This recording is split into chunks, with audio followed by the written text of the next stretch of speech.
So we're often in Syria at the same time, but not in the same place. So just to say, like, we do have independent lives. Yeah, we're not permanently the duo. So how was Aleppo, Vanessa? It was great. It was just as it was last year, actually. I mean, it's suffering a bit more than Damascus economically. Tourism is not as good there as it is beginning to pick up again here. So that was quite noticeable. There's obviously a huge need still for rebuilding. We still visited Jibrin and areas like that, but we're still, people are living in very difficult conditions. But, you know, I think you found this year, you were here for New Year and I was here for Christmas. The revivalism here and the rebirth of Syria is to be seen across Syria. Yep. You know, not only in one city, it's like from south to north, and the only area clearly that isn't having any kind of rebirth at the moment is Idlib, where of course Christmas is pretty much banned. Yeah. Now, I was here for New Year's, and what I noticed, well, first of all, since the liberation of Ghouta, there's been a remarkable lifting of the mood in Damascus, because people can sit here out in public and not fear being mortared, killed or maimed by mortar. And New Year's was phenomenal. And one thing I noticed as I was walking around during the day on New Year's Eve was, like, I went to the Maryamiyya church, and it wasn't just Christians who were there celebrating. Actually, it was mostly Muslim women that I saw coming and taking selfies and group photos. The same at Christmas. Yeah, in Aleppo? No, here in Damascus. Yeah. And yeah, the air, the feeling on the night of New Year's Eve was just amazing. I've never seen such energy. I've never felt such positive energy. I mean, I've always gotten positive energy from Syrians, but just the sense of jubilation and hope and optimism was phenomenal. When I arrived on the 29th, I was told that aside from yourself, I was the only other Western journalist in Syria at this time, and it struck me not so much as surprising.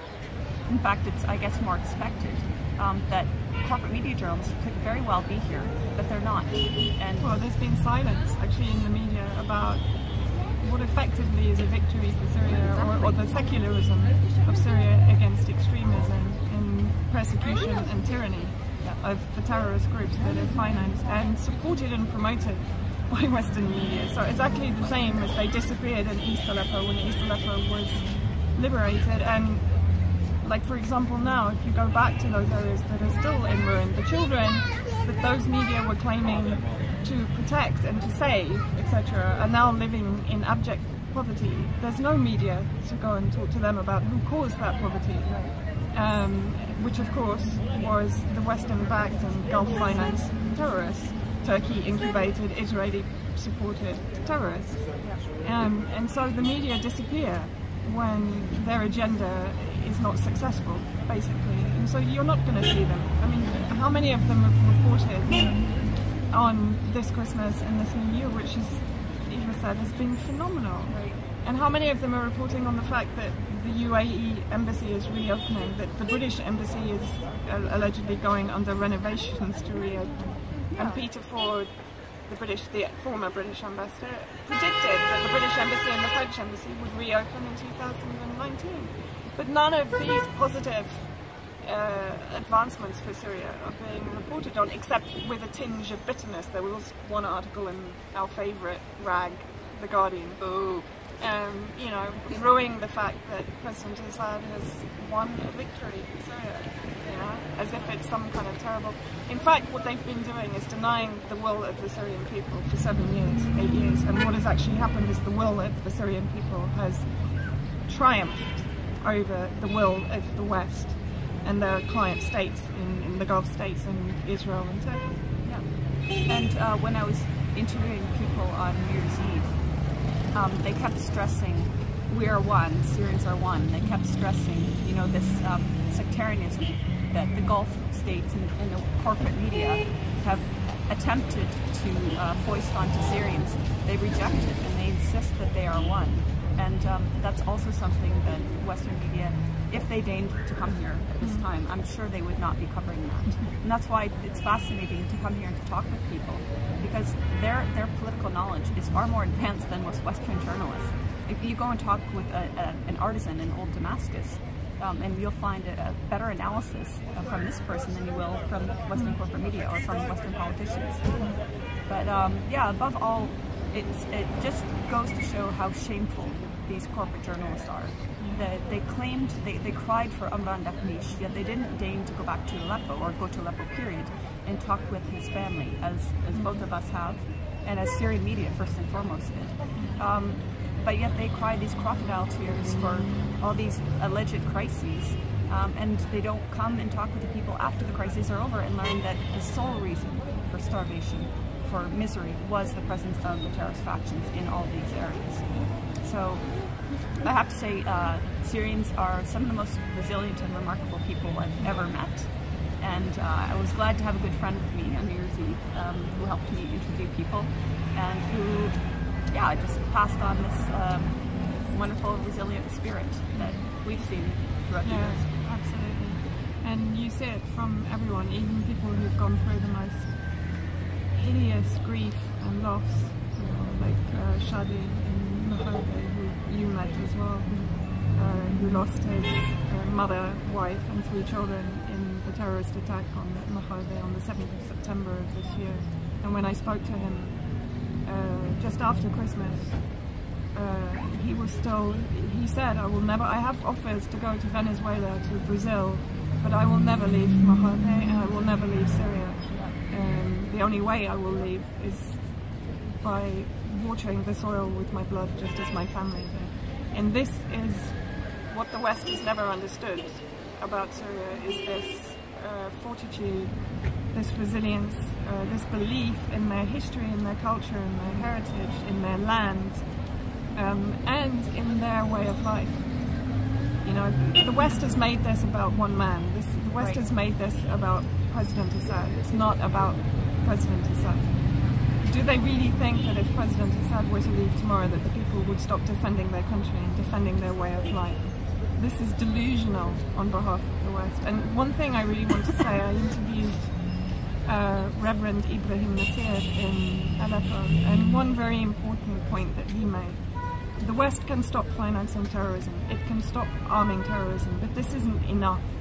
The West has to confess its crimes against humanity in Syria, and it has to pay for those crimes without strings.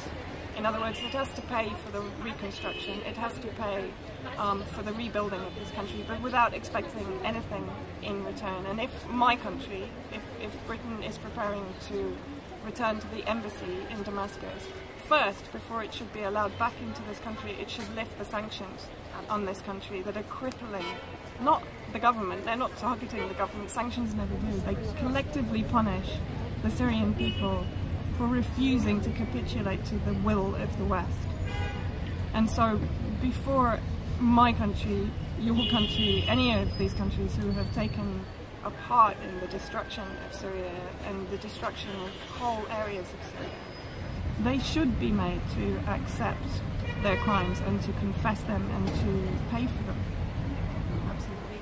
I was talking with a Syrian American doctor, Dr. Hussam Al-Saman, when I was back in Canada, and he said, with regard to the sanctions, he told me how he was trying to deliver a shipment of medicines equating US, $70,000 US, and he could not do so. He wanted to give it as a gift to the Syrian Red Crescent. He could not do so precisely because of the criminal Western sanctions in Syria. And yet aid can go into Idlib absolutely without any constrictions at all. Regarding the Syrian spirit and defiance, yesterday I interviewed a soldier, a former soldier I should say, who was in Aleppo when the Battle of Aleppo was starting, and he was injured, and he's no longer a soldier, but instead of Syrians, instead of waiting for handouts, what he did was he opened up his own business. He makes food packages, people order food from all around Syria. But aside from that, what I was going to say is that he had the opportunity to leave Syria. his mother actually insisted, go, you know, she didn't want her son to join the army and potentially be killed. And he actually went as far as Lebanon. And then he had the option to go very cheaply to Turkey. But he came back and he turned himself into the army. He said, I want to join the Syrian army and defend my country. And that's what he did. And that's what the Syrian army is. They're defending Syria. And all these, the vulture media that disparages the Syrian Arab army, they're truly soulless, because they are discounting the will of the Syrian people, and they're discounting the makeup of the Syrian Arab army, and the fact that it's cross-faiths and it is the Syrian people. So shame on you, you corporate media prostitutes. You have never respected the beliefs and the will of the Syrian people. And I truly believe the corporate media is becoming irrelevant. And I think also, you know, it's gone beyond misrepresenting the situation here. It has effectively urged the deaths of Syrian people through its support. It's absolutely vociferous support of the terrorist groups. So it has urged the terrorist acts against the Syrian people, including children, elderly, defenseless civilians who have been massacred by these terrorists, who have been defended and promoted and supported and whitewashed by corporate media in the West. Final words? Final words. Thank you, Syria, for showing us as humanity what humanity really means, and for showing us how important it is to believe in your roots, your heritage, your culture, your society, your unity, your solidarity as human beings. And for people who, for whatever reason, might still doubt what we've said and what others have said, Syrians first and foremost, and other people who've come to Syria, come to Syria. You will find it's one of the most amazing places in the world, and you will be welcomed by the Syrian people. So there's no reason any longer not to come to Syria.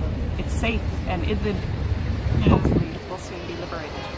And I would just like to say, because we're often attacked for not being objective journalists, and I'd like to make a point that I am unapologetically against imperialism, against the violation of international law, and against my governments behaving like rogue states in the subjugation of people they dehumanize in order to massacre.